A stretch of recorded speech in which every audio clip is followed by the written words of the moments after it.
how to avoid wrist pain, whether it's typing, pickleball, whatever you're doing. Let's get rid of that wrist pain in this video. I know what you're thinking, Glenn, this is a wrist pain video. We need to work the shoulder joint first. The shoulder joint controls all the rotation.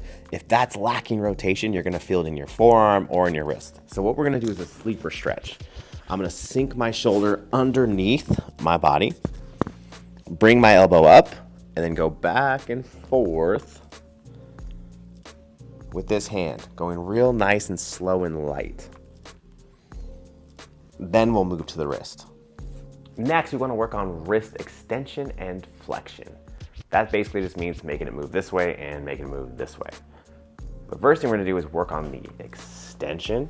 I'm going to point my fingertips towards me and slowly press them to the ground, just like so. I'm using my hips as a lever. So my hips will go back and forth and just create pressure and a stretch in the wrists themselves.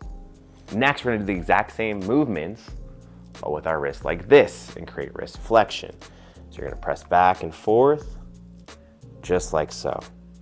Now don't push through pain. If any of these gives you pain, back off. You don't wanna do this past your pain limit. You're just trying to open up within your normal range of motion. It'll open up over time. There's no reason to just rush it.